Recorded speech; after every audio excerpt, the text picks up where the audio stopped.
Aymz here for Boxing News TV and Boxing Social in association with Betfred. I'm here with the winning, victorious Brett McGinty. Brett, how did you assess your performance? I thought my performance was quite good. I'll have to watch it back just to see myself, but Ricky was really happy, Blaine was really happy, and Eugene and my brother are just standing behind you there. You know, they said my performance was quite good, very positive. Showed some of the improvements that I've made, so happy enough, and we move on to the next one. What was the game plan coming into this fight? Well, it was a late change in opponent.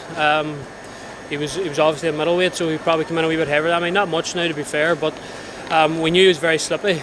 You know, that was his best thing. His upper body movement was very good. You know, so he was going to be hard to pin down. But the game plan was just don't go. You know, anytime I found him on the ropes, don't go winging 3 or 4 shots, and you know, you miss with a few shots, and it kind of makes you look bad. Try and pick your shots, find the gaps, especially with somebody like him who's hard to pin down. And you know, I felt like at times I'd done that. Sometimes I probably waited a wee bit too long, and than I should have. But you know, all round I think I've done quite well. Yeah, he's a much more experienced boxer in the professional ranks. Did you feel that level of trickiness or ability to survive in there from him? Yeah, well, that's one thing I did notice. Like at the end of the second round, I knew I hurt him to the body. He even told me himself after. He's a very honest guy. We spoke after the fight there, and you know, I noticed in the third round how he just. You know, he knew himself that I caught him a good shot, and he was able to just stay out of the way. You know, I did find some shots obviously and got them, but you know, instead of holding his feet, he was giving me very, very little chance to capitalise on that, as he should. You know what I mean? But it's harder for me then to find them shots again. But all around, you know, it's a good learning curve for me, and it's, you know, I definitely feel like I improved on my first performance, and it sort of felt like the debut I never had. You know what I mean? In front of the fans, I had good support out there tonight. You know, when I walked out in front of the fans, you know, the hairs were standing on the back of my neck. That was kind of the feeling I expected from a pro debut that I didn't get, obviously. But you know, another one on the record, and we march on. What advice were you getting from Ricky in the corner in between rounds? Like, Ricky was really happy. He was just telling me to keep doing what you're doing.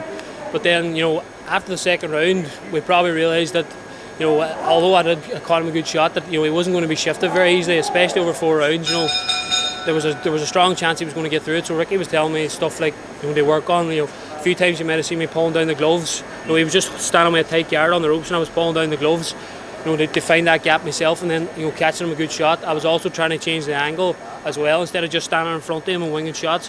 Trying to change the angle, come around the side and stuff like that there. So, you know, instead of just going in and just getting a win and getting, you know, winning the rounds, I was trying to win the rounds in an impressive way. You know, I felt like at times I'd done that. You know, at times it wasn't perfect, but you know, it was a lot. You know, it's an improvement anyway. You talked a bit about, you know, your debut and then having fans there now, and it being like a second debut.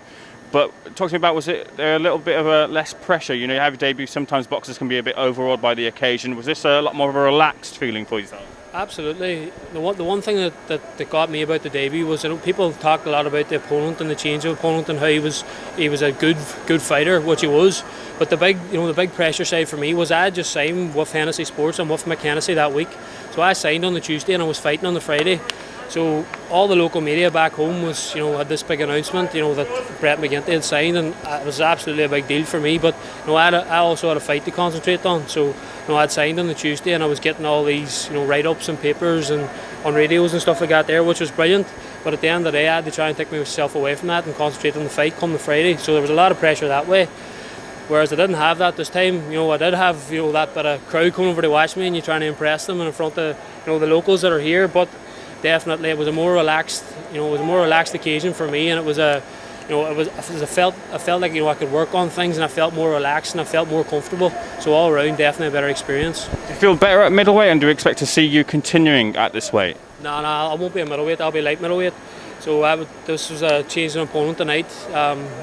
It was you know, sort of last minute thing, Tuesday night I think it was. So he was coming on a middleweight. He is a middleweight, which is fair enough, and he came in round about the middleweight limit.